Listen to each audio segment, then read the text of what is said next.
السلام عليكم ورحمة الله وبركاته. جريس ديور أو جريس مونتان، عود أصفهان، فيف ديليسيوس النسخة القديمة، وكذلك أمبر نويت، هذيلا كلهم كانوا موجودين عندي. لكن الحين اللي عندي هني ولا واحد منهم. عندي 5 عطور من الديور، سواء أحبهم ولا لا بدخل في فيديو سريع أتكلم فيه عنهم. أول عطر هو توبا كولر، هذا أقل عطر أنا معجب فيه صراحة، حصلته بعرض ممتاز أول ما نزل وخذته. الله يسلمكم، العطر هذا قوي فواح جدا، أقوى عطر من العطور اللي عندي إياها كلها. باختصار عبارة عن ريحة معسل سويتية، المعسل الرطب، مش المعسل يعني ريحة الشيشة كذا ودخانها، لا، ريحة معسل رطب فعليا، وايد ثقيل، مش كل الناس تتقبله، لكن أجمل ما فيه يوم يبرد. العطر يوم يبرد وايد حلو، بس يبي له جو سكيمو، يبي له برد. بيربل عود هو يتميز بالريحة الخشبية أو العودية اللي ممزوجة مع الريحة الحمضية. تقدر تستخدمه في ليالي الصيف وتقدر تستخدمه طول الموسم، ينفع للجنسين. عطر صراحة جميل وريحته أحلى يوم تمر على الناس كذي من بعيد، ولكن كذلك ما أشوف أنه من العطور الصعبة، عطر سهل جميل، من العطور اللي تعتبر حلوة للي يبي يجرب يدخل في عطور العود، مثل مثلا عود وود وهكذا. لكن هذا أداء ممتاز جدا، أفضل بكثير من عود وود. عود وود أحلى بس هذا جميل وينفع للجنسين. من العطور اللي أحبها كثير صراحة، العطر جدا جميل. كثير ناس يشبهونه بعطر سبايس بوم، سواء هذا الإكستريم أو العادي.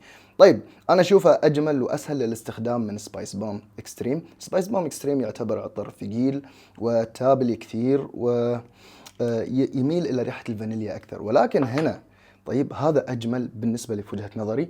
صحيح انه اغلى، بس عطر جدا جميل وينفع للجنسين، على عكس سبايس بوم اكستريم. فيه ريحة الدارسين شي جاية حلوة مع الدخول التوابل الكثير. هو فعلا اسمه سبايس بلند، عبارة عن توابل كثير، لكن بشكل عام لا تغركم المكونات وتحسبون انه عطر تابلي ثقيل، لا بالعكس، عطر جدا جميل.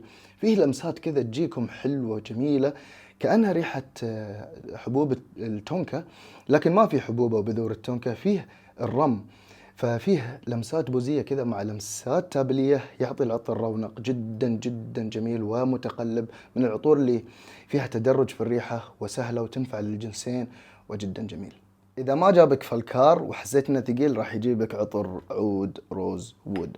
عود روز وود عبارة عن تمازج فاكهي عودي مع أخشاب جدا جميل صراحة. تحس إنه فيه لمسة الورد، ويوم تقرأ الاسم تقول فيه ورد، لكن لا، ما فيه ورد، فيه خشب الورد، ولكن فيه لمسة كذا شوي مأخوذة بين العود والريحة الحيوانية تكرمون، ولكن بشكل ناعم جميل جدا، متمازج مع الصندل مع ريحة الرازبري اللي هو التوت العليق. صراحة عطر جميل داخل بريحة العود الخفيفة الناعمة اللي متمازجة مع الريحة الفاكهية. صراحة عطر لازم تجربونه، في لمسات دخانية لكن مش مذكورة، بس عطر فعلا فعلا جميل ومتقلب في الريحة، ينفع للشتاء، فخططوا عليه عود روزوود.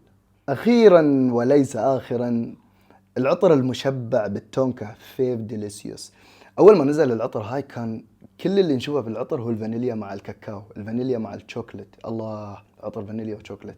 ولكن فعليا العطر مشبع بالتونكا بين أو حبوب التونكا، فيه فانيليا، فيه كراميل، فيه روائح كثير سويتية من الصندل، من الكوكونات، فيه الياسمين، فيه الكرز، فيه اللافندر، فيه النعناع.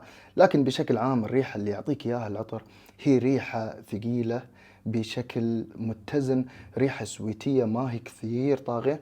مرات تحس ان العطر شوية مرات يميل للطابع النسائي، ولكن الاثنين يقدرون يستخدمونه بكل سهولة.